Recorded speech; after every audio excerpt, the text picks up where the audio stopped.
Hello friends, welcome to our channel. आज के हमारे वीडियो का पहला टॉपिक है कॉन्जिक्यूटिव नंबर्स यानी क्रमागत संख्याएं। देखिए, क्रमागत संख्याएं कौन सी होती हैं? जो नंबर्स लगातार आते हैं उन्हें ही क्रमागत संख्याएं बोला जाता है। जैसे एक के बाद दो, दो के बाद तीन, तीन के बाद चार, इस तरह से जो संख्याएं आती हैं उनको क्रमागत संख्याएं बोला जाता है। यदि आपको किसी क्वेश्चन में क्रमागत संख्याओं को सपोज करना पड़ता है, मानना पड़ता है, तो हम उन्हें एक एक के अंतर पर लेकर मानते हैं, क्योंकि इन सभी क्रमागत संख्याओं में आप देखेंगे कि 1 का डिफरेंस है, यानी 2 और 1 के बीच में 1 नंबर का डिफरेंस है, 2 और 3 के बीच में 1 नंबर का डिफरेंस है। तो पहले यदि आप x मानते हैं तो नेक्स्ट आप लेंगे x+1, x+2 और इसी तरह से आगे बढ़ते रहेंगे। दूसरा होता है कॉन्जिक्यूटिव इवन नंबर्स या क्रमागत सम संख्याएं। क्रमागत सम संख्याएं वो होती हैं जो सम संख्याएं होती हैं और लगातार आती हैं। तो जैसे आपका 2, फिर 4, फिर 6, फिर 8, ये सभी संख्याएं क्रमागत हैं और सम संख्याएं भी हैं। तो यदि आप देखेंगे तो 2 और 4 के बीच में 2 नंबर्स का डिफरेंस है, तो इसका मतलब जो भी आप क्रमागत सम संख्याएं मानेंगे उनके बीच में 2 नंबर्स का अंतर होना चाहिए। तो यदि आपने पहली संख्या x मानी है तो दूसरी होगी x+2, फिर तीसरी होगी x+4, सभी के बीच में 2-2 का अंतर बढ़ते जाएगा। नेक्स्ट है आपके पास कॉन्जिक्यूटिव ऑड नंबर या क्रमागत विषम संख्याएं। जो विषम संख्याएं लगातार आएँ उन्हें ही क्रमागत विषम संख्याएं बोला जाता है। यहाँ आप देखेंगे तो 1, देन 3, देन 5, ये सभी संख्याएं विषम भी हैं और क्रमागत भी हैं। इन सभी के बीच में भी अंतर 2-2 नंबर्स का है। तो इसीलिए जब आपको विषम संख्याएं माननी हो क्रमागत, तो आप क्या करेंगे, सबसे पहले x लेंगे, x के बाद फिर 2 का डिफरेंस x+2, देन x+4 और इसी तरह से आगे बढ़ते रहेंगे। आइए अब इनको,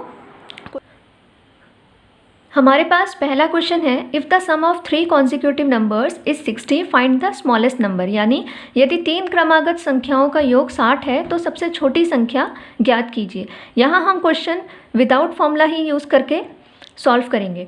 देखिए, सबसे पहले आपको जो भी योग दिया जाएगा आपको वो लिखना है और कितनी क्रमागत संख्याओं का योग दिया गया है उससे आपको उस योग को डिवाइड करना है, यानी विभाजित करना है। जब भी आप ऐसा करेंगे तो आपके पास जो भी आंसर आएगा वह हमेशा आपकी बीच वाली संख्या होगी। बीच वाली संख्या कहने का मतलब, यहाँ 3 संख्याएँ हैं तो 3 संख्याओं में मान लिया 3 संख्याएँ हैं A, B और C, तो ये वाली जो संख्या होगी वो होगी आपकी बीच वाली संख्या। तो यहाँ पर जब आपने डिवाइड किया तो आपके पास आंसर आया 20, यानी ये है आपकी बीच वाली संख्या। तो अब आपको एक संख्या इससे पहले वाली और एक संख्या इससे बाद वाली बतानी है। तो देखिए, 20 से पहले आता है 19 और 20 के बाद आता है 21। इन तीनों में आपसे सबसे छोटी पूछी गई थी, तो सबसे छोटी जो आपके पास संख्या है वो है 19। तो ये रहा आपका आंसर। नेक्स्ट क्वेश्चन है हमारे पास,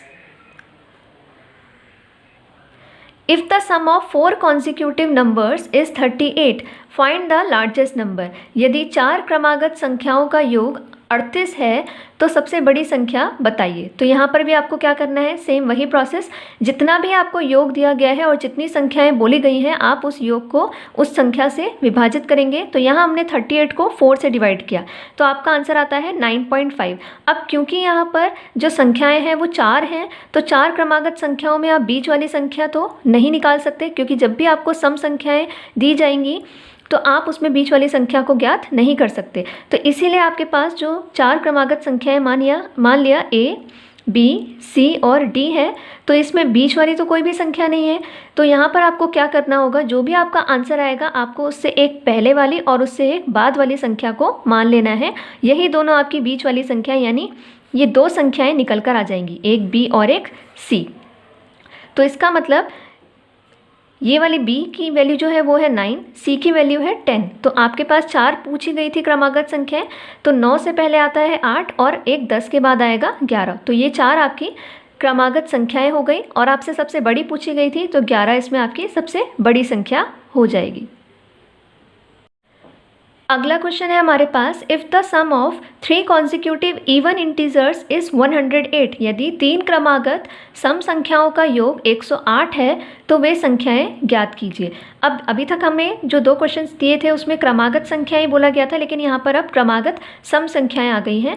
तो आपको प्रोसेस वही है जो हमने पहले वाले क्वेश्चंस में किया था, जो योग दिया गया है उसे जितनी संख्याएं पूछी गई हैं उससे डिवाइड करना है। तो 108 हमारा योग है और 3 क्रमागत सम संख्याएँ दी गई थी, तो 3 से इसे डिवाइड करेंगे तो आपका आंसर जो आएगा वो आया 36, जो कि हमारी बीच वाली संख्या हो जाएगी। अब आपसे 3 क्रमागत सम संख्याएं पूछी गई थी, तो क्रमागत सम संख्याओं के बीच में 2-2 का डिफरेंस होता है। तो क्योंकि ये बीच वाली संख्या है तो 2 का डिफरेंस लेकर इससे पहले वाली संख्या हो जाएगी 34 और 2 का डिफरेंस लेके बाद वाली संख्या हो जाएगी 38। तो ये है आपकी 3 क्रमागत सम संख्याएं। अगला क्वेश्चन है the sum of 4 consecutive odd integers. अभी हमारे पास क्रमागत सम संख्या इवन इंटीजर्स दिया गया था, अब आपके पास ऑड इंटीजर्स दिया गया है कि 96 है। Find how many are prime, यानी 4 क्रमागत विषम संख्याओं का योग 96 है और इनमें से कितनी संख्याएं ऐसी हैं जो अभाज्य हैं या जो प्राइम है। तो देखिए क्या करना है, वही प्रोसेस 96 को आपको 4 से डिवाइड करना है क्योंकि 4 क्रमागत पूछी गई हैं। जब आप 4 से डिवाइड करेंगे तो आपका आंसर आएगा 24। अब आपको ध्यान ये देना है क्योंकि आपको क्वेश्चन में विषम संख्याएं दी गई थी लेकिन 24 आपकी सम संख्या है ना कि विषम संख्या। तो आपको क्या करना है, एक संख्या इससे ऊपर जाना है, पहले जाना है तो आएगा आपका 23 और एक बाद में जाना है तो आएगा 25। ऐसा ही हमने पीछे वाले क्वेश्चंस में भी किया था जहाँ पर आपको 4 कॉन्जिक्यूटिव नंबर्स दिए गए थे। तो जब भी 4 या 6 जितनी भी सम संख्या में अगर क्रमागत संख्याएं दी जाती हैं तो आपको क्या करना होता है, जो भी आपका पास आंसर आएगा उससे एक पहले वाली और इससे एक बाद वाली संख्या को मान लेना है, बीच वाली 2 संख्याओं को। तो यहाँ पर 4 संख्याएँ बन जाएंगी आपकी। 23 है, 23 से पहले आता है 21 और तीसरी थी 25, 25 के बाद आता है 27। तो ये 4 आपके पास क्रमागत विषम संख्याएं आ गई हैं। अब आपसे पूछा गया है कि इसमें से कितनी प्राइम है या कितनी अभाज्य है। तो देखिए 21, 25 और 27 तो नहीं है, सिर्फ एक ही है और वो है 23। तो आपका आंसर हो जाएगा 1 है और अगर वह संख्या पूछी जाए तो वो है 23। नेक्स्ट क्वेश्चन है हमारे पास The sum of 3 consecutive multiples of 3 is 72. Find the multiples. 3 के 3 क्रमागत गुणजों का योग 72 है तो वे गुणज बताइए। यानी यहाँ पे आपको 3 की टेबल के कुछ नंबर्स हैं जिनका योग आपको दिया गया है 72 और वो तीनों ही नंबर्स क्या हैं, क्रमागत हैं यानी लगातार आएंगे। तो आपका प्रोसेस वही रहेगा, आपको 72 को 3 से डिवाइड करना है तो आपके पास आंसर आया 24। 3 क्रमागत संख्याएं हैं तो बीच वाली संख्या यहाँ पर बन जाएगी 24।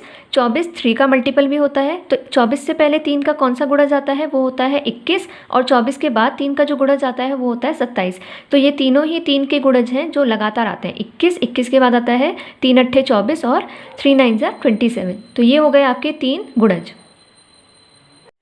नेक्स्ट क्वेश्चन है हमारे पास the sum of 3 consecutive even numbers is 30 more than the largest number, find the numbers. यानी 3 क्रमागत सम संख्याओं का जो योग है वो सबसे बड़ी संख्या से 30 अधिक है तो वे संख्या बताइए। तो यहाँ पर हम 3 संख्या मानेंगे x+2 और x+4। ये 3 हमारी क्रमागत सम संख्याएं हो गई हैं। आपसे बोला गया है तीनों क्रमागत सम संख्याओं का जो योग है तो यानी x + x+2 + x+4 और जब इसमें से बड़ी संख्या को घटा दिया जाएगा तो वो जो डिफरेंस आएगा वो 30 के बराबर आएगा। तो यहाँ पर हमने बड़ी संख्या थी x+4 उसको घटा दिया और ये डिफरेंस आ गया आपका 30 के बराबर। तो x+4 और x+4 यहाँ से हो जाएगा कैंसिल। आपके पास जो वैल्यू रह जाएगी वो रहेगी x + x+2 = 30। यहाँ से आपकी x की वैल्यू सॉल्व करके आएगी 14। तो इसका मतलब आपकी 3 क्रमागत संख्याएं बन जाएंगी। पहली होगी 14, फिर 14 + 2 16, 14 + 4 18। तो इस तरह से आप संख्याएं निकाल सकते हैं। इसी क्वेश्चन को सॉल्व करने का यहाँ पर दूसरा शॉर्टकट मेथड है जो मेथड अभी तक हम यूज़ करते आ रहे थे। क्योंकि यहाँ पर 3 क्रमागत सम संख्याओं में से आपको बड़ी वाली घटा दी गई है तो यानी कि आपके पास संख्याएं रह गई हैं केवल 2 और वो है आपकी पहली और दूसरी वाली संख्या और उन दोनों का जो योग आ रहा है वो 30 के बराबर आ रहा है। तो आप क्या करेंगे, उस 30 को 2 से भाग देंगे जैसा अभी तक हमने बाकी क्वेश्चंस में किया है। भाग देने के बाद जो आपका आंसर आएगा वो उन दोनों संख्याओं के बीच वाली संख्या होती है। क्योंकि यहाँ पर सम संख्याएं बोली गई हैं और जो हमारा आंसर है वो है विषम, तो हम वो 2 संख्याएं कैसे फाइंड आउट करेंगे, एक इससे पहले वाली संख्या लेंगे 14, एक इसके बाद वाली संख्या लेंगे 16। तो ये हो गई हमारी पहली 2 संख्याएँ 14 और 16 और तीसरी जो संख्या इनसे बड़ी होनी चाहिए वो हो जाएगी 16 के बाद वाली 18। तो इस तरह से आपको आपका आंसर मिल जाएगा। आज के हमारे वीडियो का दूसरा टॉपिक है questions based on head and feet of animals, यानी जानवरों पर आधारित प्रश्न। इस तरह के क्वेश्चंस में आपको 2 तरह के जानवर दिए जाते हैं, एक वो जिनके 4 पैर होते हैं और दूसरे वो जिनके 2 पैर होते हैं और क्वेश्चन में आपको उनके कुल सिरों की संख्या व पैरों की संख्या दी जाती है और आपसे पूछा जाता है कि जानवरों की संख्या बताइए। तो उन क्वेश्चंस को करने से पहले हम एक फॉर्मूला सीख लेते हैं जिसकी मदद से हम ऐसे क्वेश्चंस को बहुत आसानी से सॉल्व कर सकते हैं। देखिए वो फॉर्मूला किसके लिए है, 4 पैरों वाले जानवर जानवरों की संख्या निकालने के लिए ये फॉर्मूला है, और ये फॉर्मूला है आपका L माइनस 2H/2, जहाँ पर L है आपके टोटल नंबर ऑफ लेग्स यानी कुल पैरों की संख्या, H है आपका टोटल नंबर ऑफ हेड्स यानी कुल सिरों की संख्या। तो आइए अब इसको एक क्वेश्चन से सीखते हैं कैसे इस फॉर्मूले को अप्लाई करना है और कैसे इससे आंसर निकालना है। हमारे पास क्वेश्चन है, a man has some hens and cows. If the number of heads is 48 and the number of feet is 140, then find the number of hens. यानी एक व्यक्ति के पास कुछ मुर्गियाँ और गायें हैं, यदि उनके सिरों की कुल संख्या 48 तथा पैरों की कुल संख्या 140 है तो मुर्गियों की संख्या बताइए। तो सबसे पहले आपको क्या करना है, फॉर्मूला अप्लाई करने के लिए आपको वैल्यूज़ देखनी है। आपके पास कुल पैरों की संख्या यानी L की वैल्यू जो है वो है 140, आपके पास कुल सिरों की जो संख्या है यानी H की जो वैल्यू है वो है 48, और जो कुल सिरों की संख्या होती है वही आपके टोटल जानवरों की संख्या या एनिमल्स होते हैं। तो अब यहाँ पर आपने देखा कि जो 4 पैर वाला जो यहाँ पर जानवर है वो कौन सा है, गाय, और मुर्गियों के होते हैं 2 पैर। तो आपको यहाँ फॉर्मूले में जो वैल्यू आएगी वो नंबर ऑफ काउस की आएगी। तो आपको अप्लाई करना है formula L minus 2H/2, values put करेंगे तो यहाँ से आपका आंसर आ गया 22, यानी आपके पास गाय की जो संख्या है वो है 22। आपके पास टोटल जो सिरों की संख्या थी वो थी 48, और वही आपके टोटल एनिमल्स काउंट होते हैं। तो आप क्या करेंगे, अब मुर्गियों की संख्या निकालने के लिए 48 यानी जो आपके पास कुल सिरों की संख्या थी उसमें से गायों के सिर हटा देंगे तो आपको पता चल जाएगा कि कुल मुर्गियों की संख्या कितनी थी। तो यहाँ पर आपका आंसर आएगा 26। तो इस तरह से आप बहुत ही ईजीली एक फॉर्मूले का यूज़ करके दोनों वैल्यूज़ निकाल सकते हैं। अगला क्वेश्चन देखिए। अगला क्वेश्चन है, In a group of buffaloes and ducks, the number of legs are 24 more than twice the number of heads. Find the number of buffaloes. यानी भैंसों और बतखों के एक झुंड में कुल पैरों की जो संख्या है वह कुल सिरों की संख्या के 2 गुने से 24 अधिक है, तो भैंसों की संख्या बताइए। यानी यहाँ पर ना तो आपको टोटल लेग्स दिए गए हैं ना ही टोटल हेड, तो आपको जो दिया गया है वो दिया गया है कुल पैरों की जो संख्या है। तो कुल पैरों की संख्या को हम मानते हैं L, और कुल सिरों की जो संख्या है उसका 2 गुना, तो कुल सिरों की संख्या को मानते हैं हम H, और उसका 2 गुना कर देंगे तो 2H से 24 अधिक है, यानी दोनों के बीच का जो डिफरेंस है तो माइनस किसके बराबर है, 24 के बराबर है। यानी हमें ये वैल्यू दी गई है। अब हमें अप्लाई करना है फॉर्मूला, भैंसों की संख्या बतानी है और भैंसों के होते हैं 4 पैर, यानी नंबर ऑफ बफेलोज ही निकलेगा इस फॉर्मूले से, और यही हमसे पूछा भी गया है। तो L माइनस 2H/2 आपका फॉर्मूला होता है। क्योंकि आपको L माइनस 2H की वैल्यू पता है वो है 24, तो 24 को आप 2 से डिवाइड करके आंसर निकालेंगे। तो यानी आपके पास नंबर ऑफ बफेलोज जो है वो है 12। अब आपके लिए मैंने क्वेश्चंस बनाए हैं प्रैक्टिस के लिए। ये 2 क्वेश्चंस हैं, इनको आप प्रैक्टिस कीजिएगा। इनके आंसर हम अगले वीडियो में डालेंगे। लास्ट वीडियो में भी हमने आपको कुछ क्वेश्चंस दिए थे, तो ये रहे उनके आंसर्स। फर्स्ट क्वेश्चन का आंसर है 4/5, सेकंड क्वेश्चन का आंसर है 4/3, थर्ड क्वेश्चन का आंसर है 2। तो ये रहे आपके आंसर्स। आज का वीडियो यहीं समाप्त होता है। Thank you.